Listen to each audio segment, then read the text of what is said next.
no Evangelho de Lucas, capítulo de número 9, do verso de número 23 até o verso de número 27, e depois você abra sua Bíblia em Colossenses, capítulo de número 2, e aí nós leremos do 20 ao 23.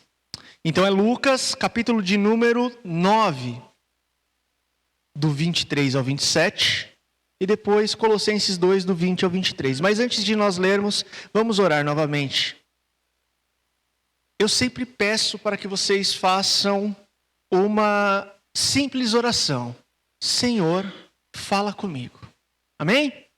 Pai, em nome de Jesus, nos colocamos diante de Ti, Te pedindo que a Tua presença e a Tua graça nos encha neste momento. E neste momento em que a Tua igreja ouvirá da Tua palavra, receberá a Tua palavra, use o Teu servo que se coloca aqui humildemente diante de Ti, para falar com o Teu povo, e que a Tua palavra faça morada em nossos corações. Abra as nossas mentes e os nossos corações, e deixe os nossos ouvidos atentos para ouvir a Tua voz, que não seja eu aqui, mas o Teu Santo Espírito falando pela minha vida, Senhor. Obrigado, fala conosco, em nome de Jesus. Amém.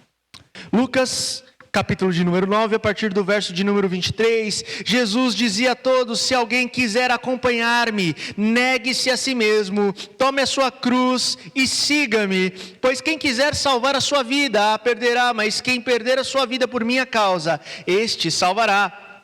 Pois que adianta o homem ganhar o mundo inteiro e perder a sua alma e destruir-se a si mesmo? Se alguém se envergonhar de mim e das minhas palavras, o Filho do Homem se envergonhará dele, quando vier em sua glória do Pai e dos santos anjos. Garanto-lhes que alguns que aqui se acham, de modo nenhum experimentarão a morte antes de verem o reino de Deus. E partindo para Colossenses, capítulo de número 2, a partir do verso de número 20, já que vocês morreram com Cristo para os princípios elementares desse mundo, porque como se ainda pertencesse a ele, vocês se submetem a essas regras? Não manuseie, não prove, não toque. Todas essas coisas estão destinadas a perecer pelo uso, pois se baseiam em mandamentos e ensinos humanos. Essas regras têm de fato a aparência de sabedoria com a sua pretensa religiosidade, falsa humildade e severidade com o corpo, mas não tem valor algum para refrear os impulsos da carne. Estamos no período do Advento, e o que se esperava é que viesse uma palavra de Natal, mas não é, irmãos. Os irmãos vão me desculpar, mas não é uma palavra de Natal. Eu queria trazer uma palavra para os irmãos que o Senhor tocou ao meu coração, de desafio, de confronto com nós mesmos. Até mesmo porque o Evangelho é exatamente isso. Se o Evangelho ele não nos confrontar, ele está sendo pregado de maneira errada. Eu costumava falar lá na IPI da Saúde que eu gosto de pregar a Bíblia. E se a Bíblia está falando, é porque a Bíblia está falando.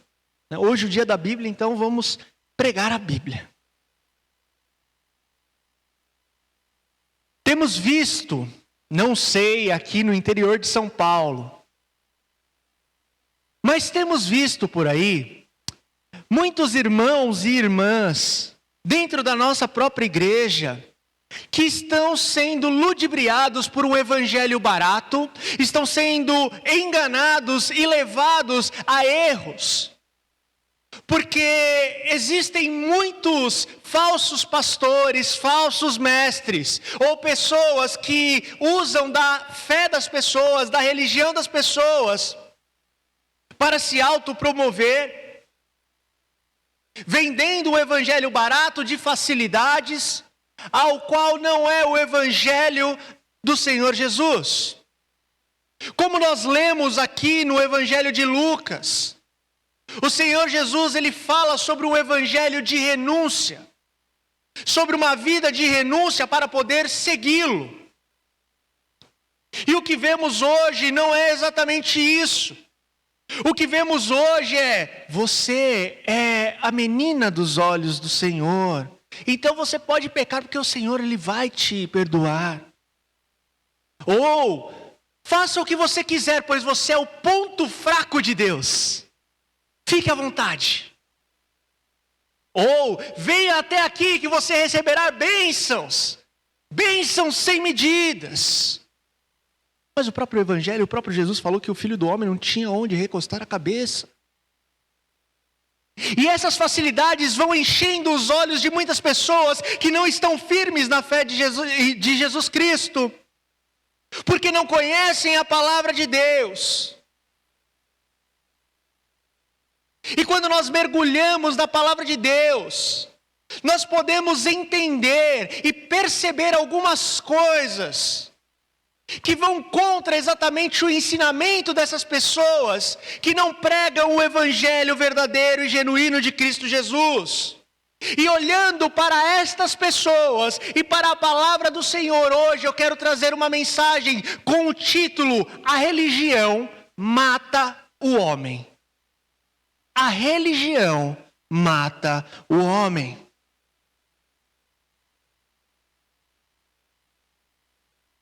É meio chocante quando a gente fala assim, né? A religião mata o homem. Religião vem de religare, uma tentativa do homem se religar e se aproximar de Deus. Mas essa tentativa totalmente humana tem mais afastado ultimamente o homem do Senhor. Atualmente eu faço o curso de psicologia e no semestre passado, se eu não me engano, eu entrei num embate muito ferrenho, porque eu não sei o que eles estavam falando, eu não lembro o assunto, mas falou sobre religiosidade e tratando a religiosidade como fé. E eu falei: peraí, religiosidade e fé não tem nada a ver uma coisa com a outra. Não, gente, não tem. Vamos explicar. Religiosidade é a prática religiosa. A fé é aquilo que nós temos, que nós sentimos. É aquilo que a palavra de Deus vai explicar. Fé e religiosidade são coisas que podem se complementar, mas a religiosidade, ela chega a ser nociva. E a fé serve para a salvação. E ouvir falar que a religião, a religiosidade vai acabar nos matando, pode chocar a primeiro momento. Mas aqui, desses dois textos, eu quero extrair 3 lições de forma breve. Vou tentar ser breve nessas 3 lições, para entendermos por que a religião mata o homem. Então acompanhem comigo, caminhem comigo. E a primeira lição que nós tiramos destes 2 textos é que o evangelho, ele estraga a religião. A religião, ela vem e tem estragado o homem, mas o evangelho vai acabar estragando a religião. Quando nós olhamos para o verso 23, o Senhor Jesus, ele nos desafia a negarmos a nós mesmos, tomarmos a nossa cruz. Jesus, ele nos confronta com a primeira lição poderosa: o evangelho vai estragar a religião de muitas pessoas. Negue-se a si mesmo, tome a sua cruz. Na época de Jesus, a religião muitas vezes era uma série de regras e rituais vazios. No período intertestamentário, entre o Antigo e o Novo Testamento, foram que surgiram os fariseus. Foram que surgiram aí os líderes ali, onde surgiram as sinagogas. E o sistema de sinagogas, eles funcionavam mais ou menos assim. Quanto mais próxima a sua sinagoga do templo, melhor você era. Melhor de vida você era. E as sinagogas, elas funcionavam a partir de 10 pessoas se reunindo no mesmo lugar, no mesmo espaço, para ler a palavra de Deus, para ler os mandamentos, para ler os salmos. E muitos daqueles que abriam sinagogas para se promover. Tanto que Jesus ele condena, olha, não faça como os fariseus quando vocês forem orar, que saem gritando aos 4 ventos. Ou quando vocês jejuarem, não faça como estes. Mas vá lá, lava o seu rosto e vai de peito estufado. Não tente parecer aquilo que você não é. E no tempo de Jesus, quanto mais religioso que você era, parecia que você era muito importante. Mas a religião ali, a religiosidade, era usada para se autopromover. Tinha muito do eu e nada de Deus, nada de Cristo. E Jesus ele vem para exatamente subverter isso. Ele fala, eu não vim acabar com as leis, mas eu vim ressignificá-la, eu vim resumi-la. E resumir em 2 partes muito breves. Amor a Deus e ao próximo. Porque é isso que está lá nos 10 mandamentos. Os 4 primeiros mandamentos falam sobre um amor a Deus e os outros 6 de um amor ao próximo. Mas esses religiosos, eles amam apenas a si mesmo. Não amam a Deus e também não amam ao próximo. E Jesus vem com um evangelho que quebra essa lógica e nos mostra que a verdadeira vida em Deus vai muito além de meras práticas religiosas. O termo negar a si mesmo implica em abandonar os nossos próprios interesses e confiar totalmente em Deus. Sugere uma renúncia ativa a cada dia. Isso vai muito além de abandonar tradições vazias. É uma mudança interior muito profunda e não algo superficial. Tim Keller, ele, em um dos seus livros, agora eu não lembro o livro, mas ele bate muito, ele ressalta como o evangelho confronta aí as nossas práticas religiosas. Mas essas práticas religiosas vazias.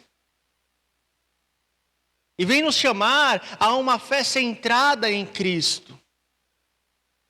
Quando nós olhamos para o texto que Paulo ele envia aos Colossenses, nós vemos que a igreja de Colossos ela sofreu um estresse de ensino judaizante e ascético. Paulo, ao usar a expressão princípios elementares desse mundo, ele está se referindo às práticas religiosas que, embora pareçam piedosas, não têm um poder transformador como o verdadeiro evangelho de Cristo Jesus. A exegese do texto original, ela nos revela a palavra grega para princípios elementares como stoicheia, que pode ser entendida como elementos básicos ou elementos rudimentares. Esses rudimentos incluíam regulamentações humanas, mostrando assim uma futilidade pueril de tentar agradar a Deus por meio de rituais externos. Quer agradar a Deus? Siga as palavras de Jesus. Ame ao próximo, ame a Deus. Nós percebemos hoje, muitas vezes, a busca do homem pela tradição religiosa. E isso pode obscurecer o significado do evangelho.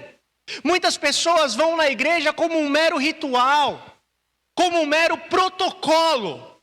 Olha, domingo é o dia do Senhor, então eu tenho que estar na igreja E é isso, amém.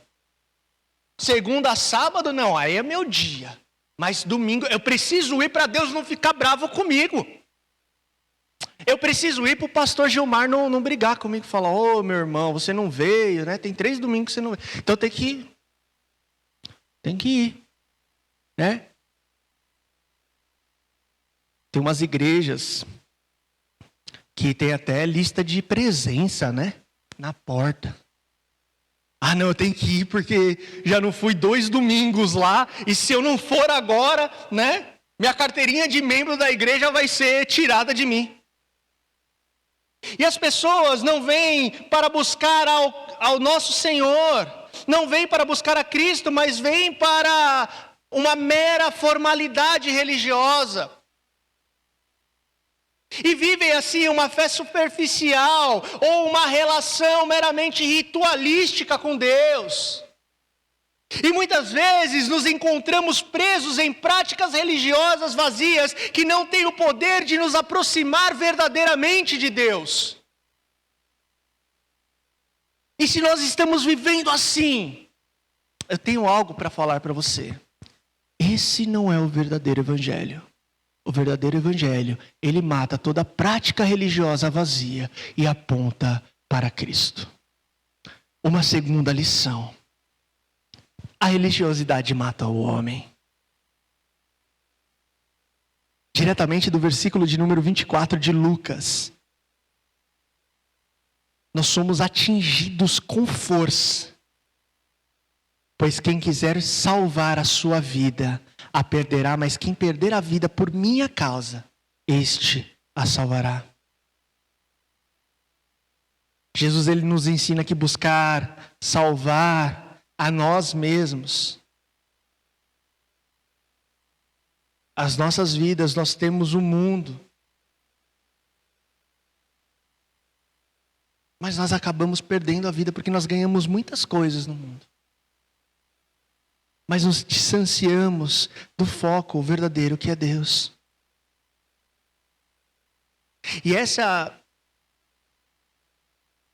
algo que nós devemos refletir a cada dia.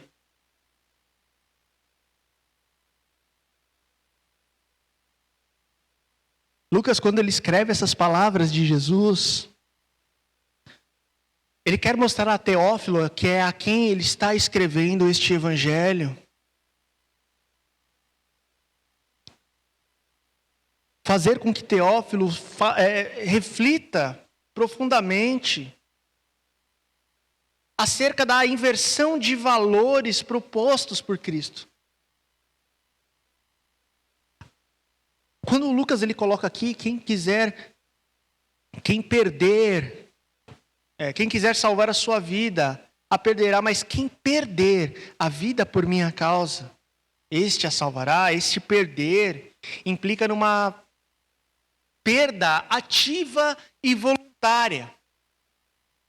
Uma escolha consciente de abandonar o egoísmo e abraçar a vontade de Deus. Uma escolha consciente daquilo que você quer abandonar. É um perder, mas no sentido de abandonar e deixar para trás. Não é um perder igual eu faço muitas vezes com muitas coisas minhas. Não é o perder quando, nossa, perdi a chave de casa de novo. Só uma curiosidade, abrindo um parênteses, irmãos, eu estou fazendo avaliação neuropsicológica para apenas diagnosticar o meu déficit de atenção. E a Paula, ela fica brincando comigo, ela falou assim, agora vai ser tudo uma desculpa. Eu falei, não é uma desculpa.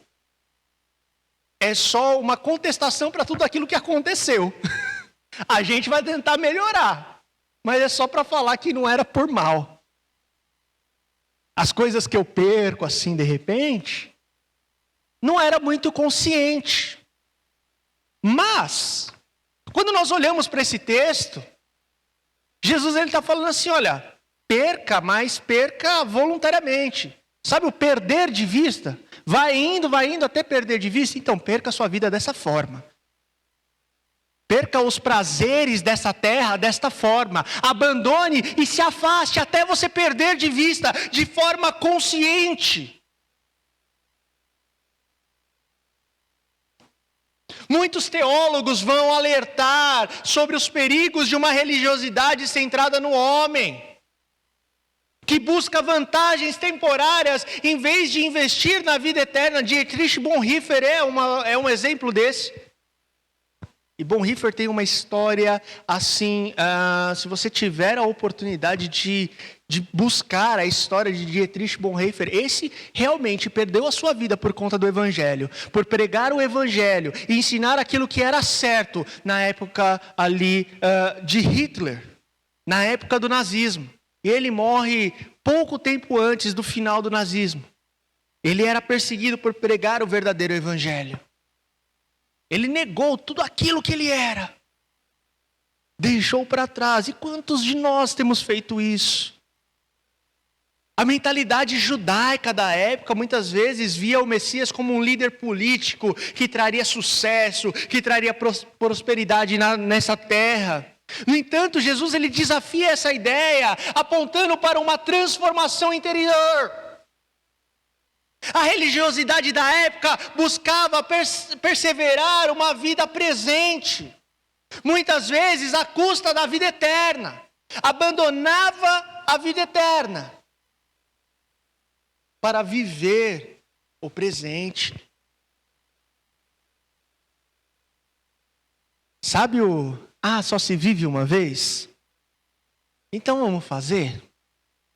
Mas peraí, com base em quê? Isso é bom ou ruim? O que você vai perder se você fizer isso? Avalie muito bem. E quando nós olhamos a essa perspectiva de que a religiosidade mata o homem, à luz do que Paulo escreve aos Colossenses, no verso 21, Paulo nos lembra que as restrições mencionadas como não manuseie, não prove, não toque, eram prescrições ascéticas que buscavam uma suposta santidade por meio da negação física. E quando ele fala sobre pretensa religiosa, uma pretensa religiosidade, melhor dizendo, ele aponta para algo que parece ser espiritual, mas na verdade é uma fachada. Hoje vivemos em uma sociedade que muitas vezes busca significado e realização em conquistas materiais, principalmente dentro das igrejas. Pessoas que buscam a Deus, não pelo aquilo que Ele é, e não por aquilo que Ele já nos deu, que foi a salvação em Cristo Jesus na cruz do Calvário, mas por aquilo que Ele pode nos dar aqui, no tempo presente, nessa terra. Assim como foi falado lá atrás por Jesus, por Paulo, essa lição ela continua válida. Uma busca desenfreada por conforto, por sucesso aqui neste mundo, pode nos levar a perder a nossa vida. Tem muitas pessoas, que se dizem crentes, que se dizem convertidos, mas não vivem a verdadeira conversão em Cristo. O Senhor nunca as alcançou. Ele foi convencido por palavras muito bonitas, de um pregador que fala bem, que fala: você é a menina dos olhos do Senhor, você é o ponto fraco do Senhor. E entra na igreja e pratica uma religiosidade tóxica para mostrar que ele é santo aqui, enquanto deveria estar praticando o amor. A religiosidade, longe de nos aproximar de Deus, pode nos afastar cada vez mais dele e nos tornar legalistas e juízes. Quantas e quantas pessoas Valmir, não conheço, que saíram da igreja por conta da religiosidade da onde pertenciam. das pessoas que esbanjavam uma santidade que não tinham e cobravam tal santidade, tal prática religiosa dessas pessoas, a ponto de sufocar tanto essas pessoas que as afastaram do Senhor. Quantas pessoas não se enfiaram de cabeça dentro dos trabalhos da igreja e se envolviam nos trabalhos da igreja, que não tinham tempo nem mesmo para si e adoeceram, porque precisavam fazer. Eu preciso fazer para que Deus me note. A religiosidade, ela mata o homem, mas em terceiro lugar, apenas o Evangelho vivifica. Apenas o Evangelho vivifica. E essa é a última lição. O versículo de número 25 aqui de Lucas, capítulo de número 9, é uma verdade transformadora. Pois que adianta o homem ganhar o mundo inteiro e perder a sua alma? A religiosidade vazia, ela busca o reconhecimento humano, as realizações terrenas. Mas o Evangelho nos lembra da futilidade dessa busca. Quando Jesus ele fala sobre alma, ele vai estar falando sobre uma totalidade do ser. Irmãos, o Evangelho ele não é uma troca de sucesso temporário por um prêmio espiritual. O Evangelho ele é uma transformação completa de toda a nossa existência. Pastores como John Piper, eles enfatizam que na busca pela plenitude, somente o Evangelho vai nos vivificar.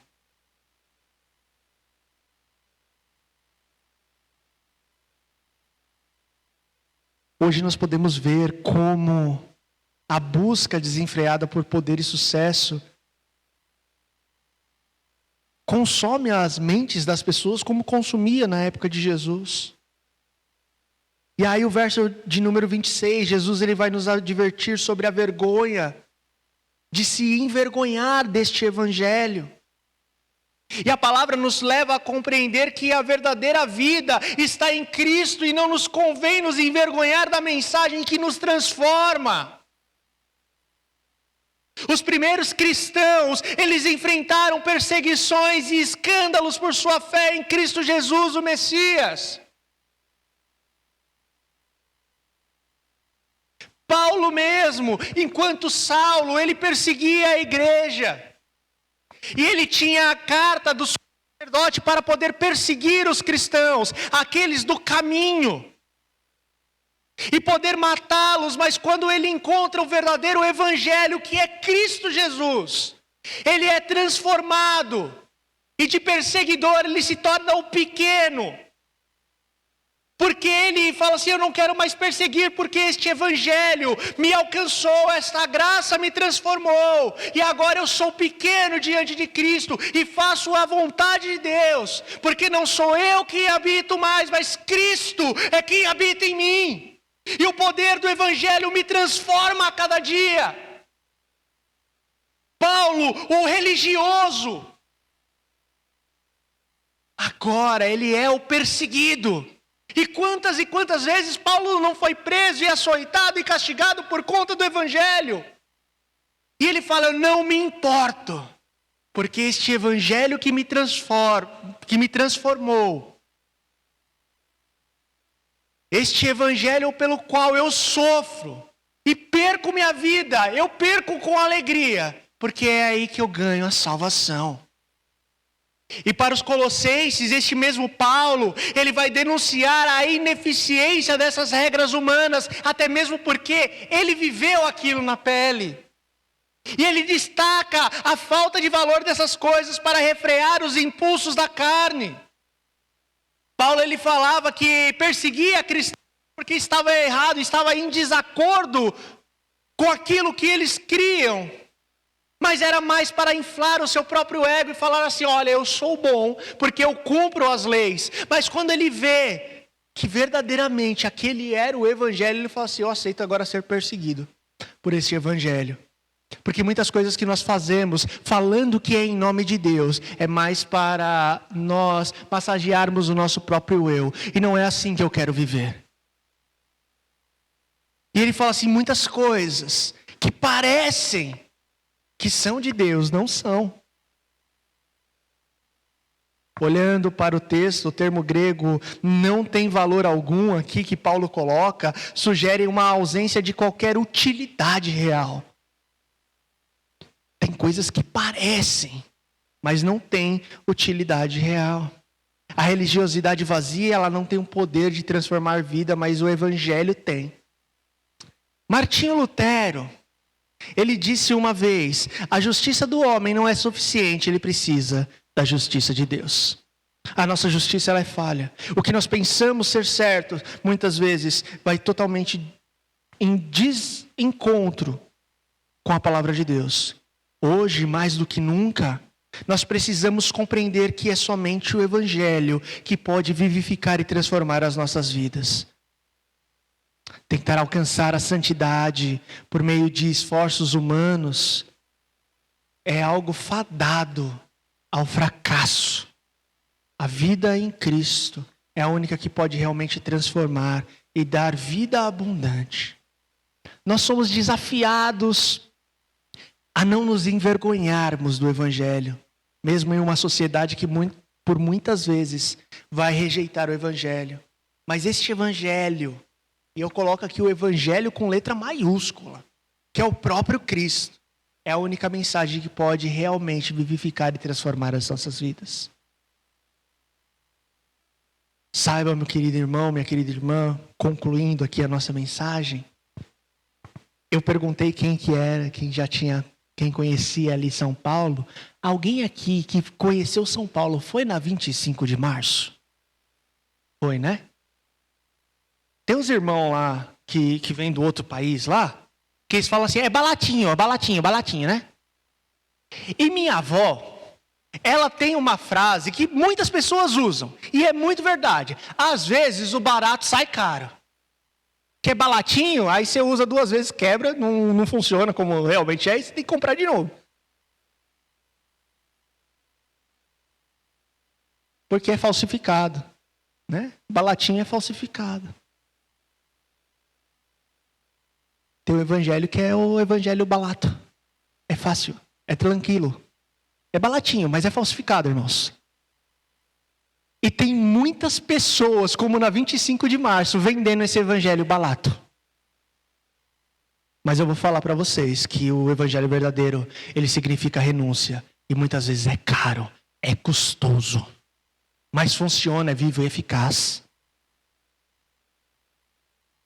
O evangelho, ele vai estragar a religião, nos mostrando que a verdadeira vida espiritual, ela não é alcançada por meios de práticas vazias, mas por um relacionamento vivo e transformador. O evangelho, ele não é uma religião vazia, é uma vida em sua plenitude. Nossa jornada hoje revela a urgência da mensagem. A religião mata o homem, mas o evangelho, ele traz vida. Que nós possamos abandonar as amarras da religiosidade vazia, negar-nos a nós mesmos, e encontrar vida abundante em Cristo.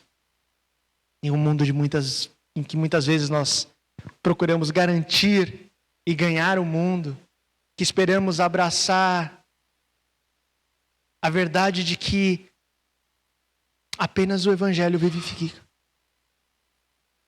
Em um mundo sedento por significado, o evangelho, ele vai nos apontar a verdadeira fonte de vida. Que possamos abandonar as nossas práticas vazias e viver Cristo. Que Deus assim nos abençoe.